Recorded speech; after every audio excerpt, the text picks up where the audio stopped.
Me detuve junto a la reja, escuchando la voz de mi padre resonar desde el interior. Antes incluso de verle, ya se estaba riendo. Era esa clase de risa que llena una habitación cuando todo parece estar en su lugar exacto. Alguien mencionó mi nombre y él respondió sin dudar: Valeria, ella ya no forma parte de esta familia. Las palabras no fueron gritadas, fueron tranquilas, ordinarias, y eso hizo que dolieran más. Durante años me dije a mí misma que el silencio era una virtud, que si trabajaba más duro, era paciente y seguía demostrando mi valía, algún día se darían cuenta. Pero en ese momento, parada fuera del lugar que una vez llamé hogar, finalmente lo entendí: no era invisible por accidente, me habían borrado a propósito. Algo dentro de mí cambió silenciosa y firmemente: no rogaría y no daría explicaciones, no esta vez. Pensaron que me quedaría parada en la puerta olvidada, pero no tenían idea de qué versión de Valeria Castillo estaba a punto de cruzarla de vuelta. Solía pensar que ser olvidada era algo con lo que una persona podía aprender a vivir, pero esa mañana frente a la base naval de Rota, cuando el guardia dijo que mi nombre no estaba en la lista, sentí el escozor de una vieja herida reabriéndose como si hubiera estado esperando ese momento exacto. Me quedé quieta con un maletín de cuero en la mano, mientras él lo repetía, educado pero firme. El aire olía a sal y acero proveniente de la bahía de Cádiz. Dentro del salón de actos podía oír a la banda de música calentando, estallidos de risas y el leve tintineo de las copas. Estaban honrando a mi padre, el capitán de navío Roberto Castillo, la leyenda del Arsenal de la Carraca, y a mi hermano, el capitán de corbeta Marcos Castillo, el orgulloso heredero de ese legado. Yo no estaba en la lista, ni en los discursos, ni siquiera en la historia. A través del cristal, vi a mi padre estrechando manos, su postura impecable, su orgullo inconfundible. Cuando sus ojos se movieron hacia la puerta, pasaron por encima de mí como si yo fuera parte del reflejo y no de la sala. Detrás de él, Marcos sonreía bajo las luces, rodeado de fotos tituladas «Los hombres Castillo que sirvieron». Una vez más, yo era el hueco en su retrato familiar. Bajé la mirada hacia la identificación de la Armada en mi mano, las letras captando el sol como una protesta silenciosa. No supliqué, no expliqué nada, solo respiré hondo y dije por lo bajo: quizás nunca aprendieron en quién me convertí. Luego me di la vuelta, no para irme, sino para regresar bajo mis propios términos. La casa donde crecí estaba justo al lado de la costa gaditana, una construcción blanca de 2 plantas con amplios ventanales y suelos que transmitían el sonido de cada paso. Cada mañana empezaba de la misma manera, el ritmo seco de las botas de mi padre contra la madera. Vivía por la disciplina, respiraba a través del deber y nos crió bajo un único credo: los hombres Castillo nunca se doblegan. Hombres, la palabra siempre colgaba allí como un muro. Incluso de niña, entendí que yo era una excepción, no una heredera. Mientras Marcos corría por el patio con sus maquetas de buques de guerra, yo me sentaba en los escalones del porche con uno de los viejos manuales de estrategia de papá, trazando patrones en mapas descoloridos. Me gustaba decodificar cosas, ver lo que otros pasaban por alto. Cuando tenía 16 años, llevó a Marcos a la base naval por primera vez, presentándolo como el próximo oficial. Yo estaba al lado de mi madre con un vestido blanco sencillo cuando él añadió, casi con amabilidad: es lista, pero no tiene madera de mando. No fue solo un comentario, fue un veredicto. A partir de entonces aprendí a evitar las reuniones, a salirme del encuadre cuando la cámara disparaba. Mi madre susurraba que él no tenía mala intención, pero las heridas involuntarias también dejan cicatrices. A los 22 años, cuando Marcos recibió su carta de aceptación de la Escuela Naval Militar de Marín, el barrio estalló en celebración, banderas en los balcones, barbacoas, brindis. Esa misma semana, abrí un correo del Centro de Inteligencia de las Fuerzas Armadas, CIFASP, ofreciéndome un puesto en Madrid. No se lo dije a mi padre. En su lugar, le dejé una nota: yo también me uno a la Armada. No me respondió. La mañana que me fui él estaba en el porche de brazos cruzados, y solo dijo: no pierdas el tiempo detrás de una pantalla, Valeria. Yo no lo hice, simplemente elegí un campo de batalla diferente. Madrid no olía al océano, pero cargaba la misma pesadez del orden.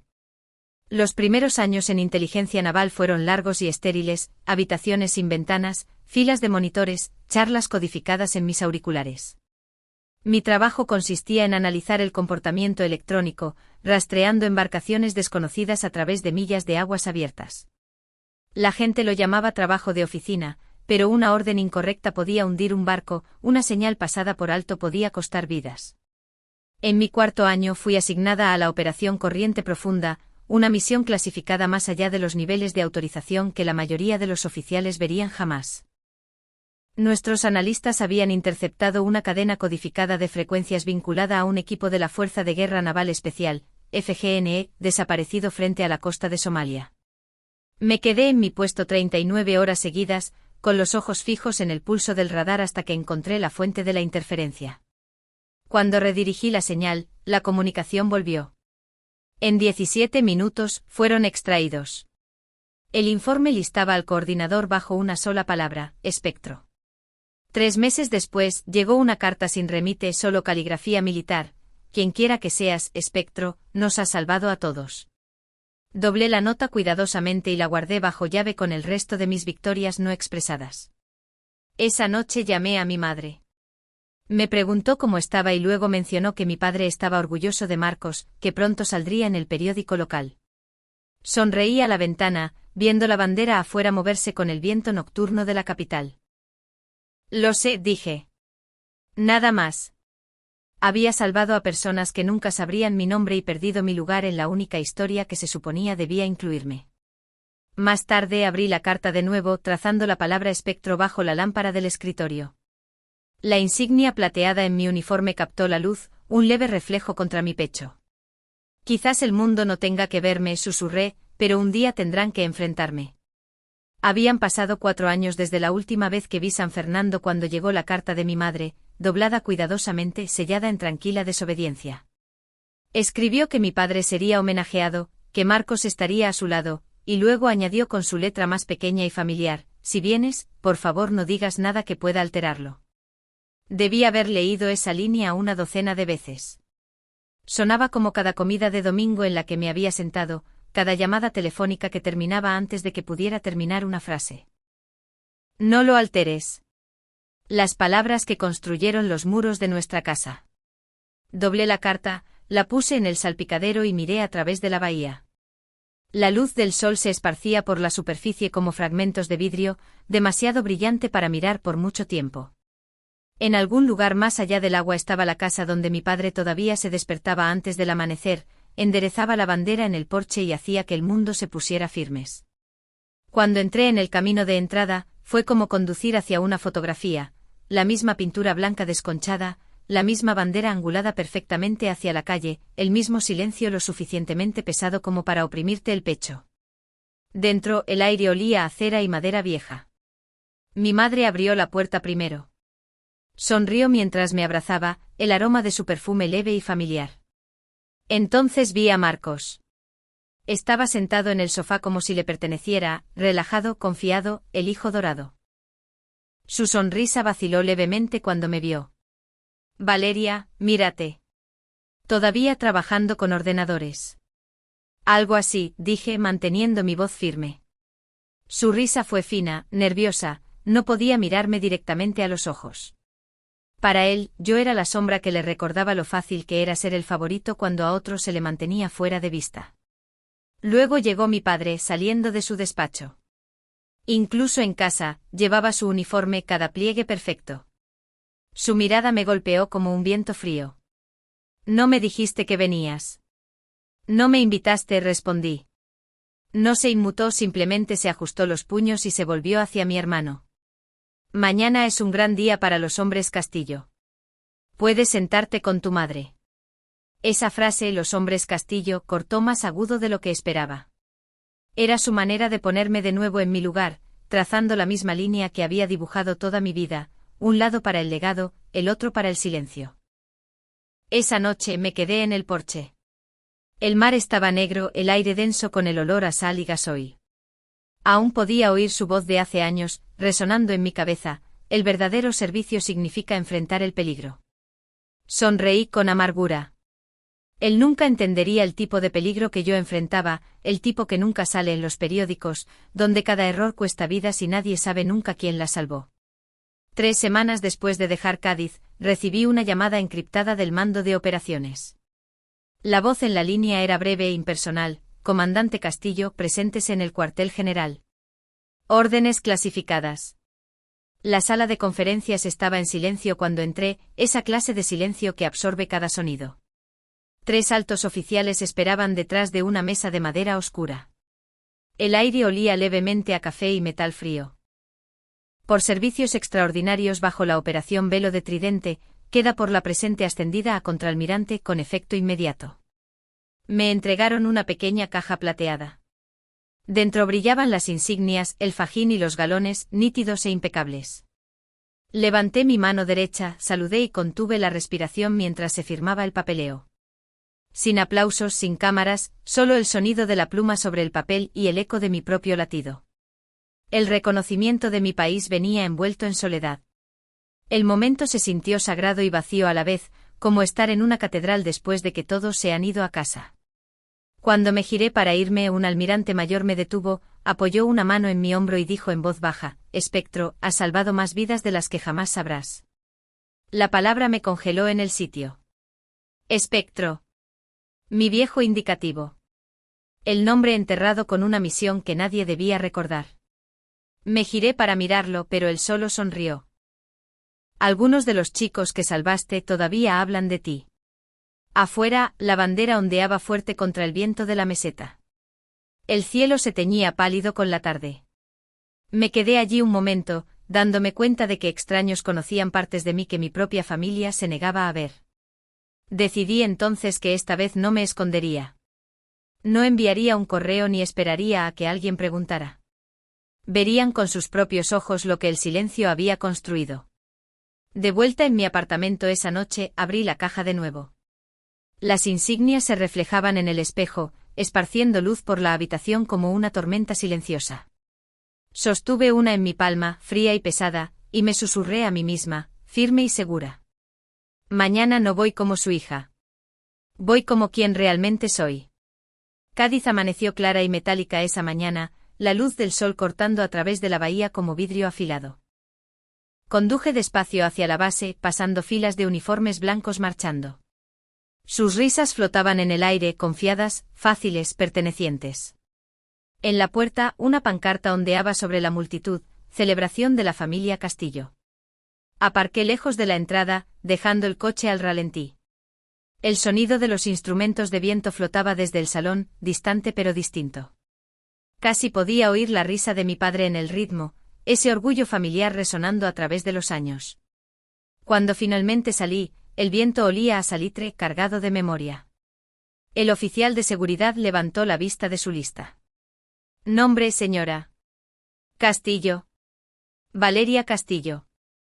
Frunció el ceño. Lo siento, no lo veo aquí. Las palabras aterrizaron suaves pero familiares. Sonreí no a él, sino a la ironía detrás de mí.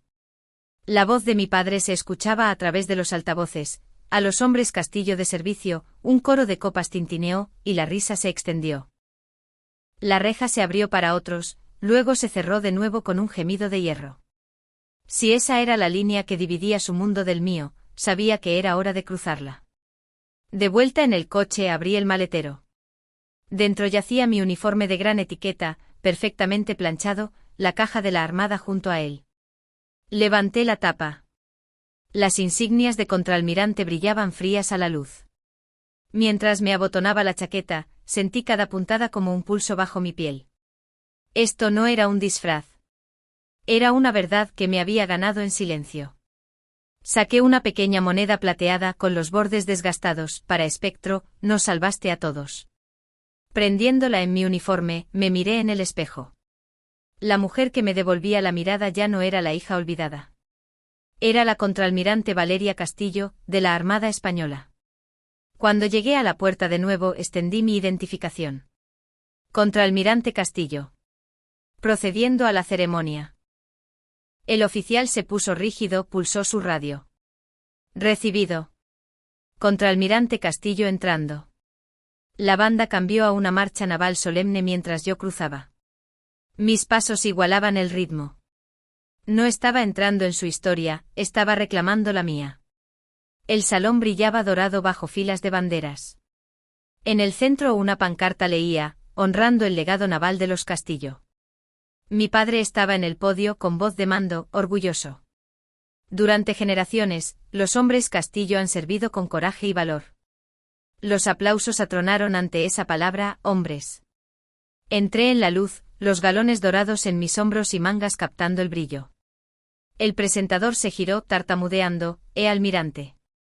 Cada conversación se silenció mientras caminaba por el pasillo central. Entonces desde la derecha un hombre se levantó, cara con cicatrices, mandíbula cuadrada, reconocimiento en sus ojos. Contraalmirante Castillo, mi general. Las sillas rasparon al unísono. 300 miembros de la Fuerza de Guerra Naval Especial se pusieron firmes, saludando. El sonido fue una marea de acero y reverencia, sacudiendo las paredes. Contraalmirante Castillo, primera fila. Mi padre se congeló a medio brindis, la copa temblando en su mano. Mi madre se apretó el pecho con los ojos llenos de lágrimas. Marcos estaba pálido, sin palabras. Llegué al frente donde un almirante mayor estaba de pie y asintió, bienvenida a casa, almirante. Me senté en la primera fila, me quité la gorra y la coloqué en mi regazo. El silencio ondeó de nuevo. Luego los aplausos regresaron, vacilantes, luego rugiendo, subiendo como el mar. No miré a mi familia. No necesitaba hacerlo. Por primera vez, la sala me veía a mí. La justicia, me di cuenta, no era venganza, era simplemente estar de pie donde una vez se negaron a dejarte estar. Toqué las divisas en mi bocamanga, constantes como la respiración. Intentaron borrarme. Ahora tendrán que recordar. La sala contuvo la respiración mucho después de que los aplausos murieran. La luz dorada brillaba contra filas de medallas, rebotando en mis propias insignias hasta que me pintó en la imagen de la que intentaron mantenerme fuera. No me levanté ni hice reverencias. Me senté perfectamente quieta, con los ojos fijos en el escenario donde mi padre estaba congelado, su copa a medio levantar. Esa mirada, la conocía demasiado bien. No era orgullo, no era ira, solo incredulidad. La clase que obliga a un hombre a ver la verdad que pasó toda una vida negando. Marcos estaba sentado a un lado con los hombros encogidos, como si se diera cuenta de que a cada historia que le habían contado le faltaba un capítulo. El presentador se aclaró la garganta con voz temblorosa, almirante Castillo, por favor, primera fila. Me puse de pie. Mis talones golpearon el suelo de madera en un ritmo que podía sentir en mis huesos. Cada paso hacia adelante hacía eco de los momentos en los que una vez me dijeron que me quedara callada, que me hiciera pequeña, que dejara hablar a los hombres. Cuando tomé mi asiento, el almirante frente a mí se giró ligeramente y dijo casi con gentileza, es bueno ver finalmente la cara detrás de Espectro. La palabra se extendió por el silencio. Los dedos de mi padre se aflojaron. La copa tembló una vez, luego descansó sobre la mesa. Nadie habló. La quietud cargaba más peso que cualquier aplauso mientras el himno llenaba el salón. Puse mi mano sobre mi pecho, sintiendo el borde frío de mis insignias. Por primera vez, no estaba esperando ser vista. Era parte de la historia. Cuando la ceremonia terminó, las voces regresaron como olas suaves rompiendo en un muelle. Esperé hasta que la mayoría se hubo ido antes de escuchar a mi hermano detrás de mí. ¿Cuánto tiempo has estado guardando este secreto? 15 años, dije. Soltó una risa pequeña y desigual. Supongo que siempre fuiste 10 pasos por delante de mí. Bajó la mirada. Simplemente nunca miré lo suficientemente cerca. Apoyé una mano en su hombro. No se suponía que lo hicieras. Papá se aseguró de eso. Asintió y se alejó. Hombros pesados, no enfadado, solo hueco, aprendiendo lo que significaba estar orgulloso de algo construido sobre el silencio de otra persona. Entonces se acercó mi padre. El salón estaba casi vacío. La luz del sol atrapada en el cristal detrás de él. Se detuvo frente a mí, sus ojos moviéndose de las insignias en mi uniforme a mi cara. Sin palabras, sin dudas. Levantó su mano derecha en un saludo militar perfecto. Lo devolví, postura firme, respiración constante. Por un momento estuvimos parados uno frente al otro. Dos oficiales, dos vidas divididas por el orgullo, finalmente encontrándose como iguales. No me llamó hija. No tenía que hacerlo. En ese intercambio silencioso, me dio la única cosa que había querido toda mi vida, respeto. Las noticias se difundieron más rápido de lo que jamás imaginé. Por la mañana, los foros militares de la región estaban inundados con fotos de la ceremonia. 300 efectivos de operaciones especiales se ponen en pie para honrar a la contraalmirante Valeria Castillo.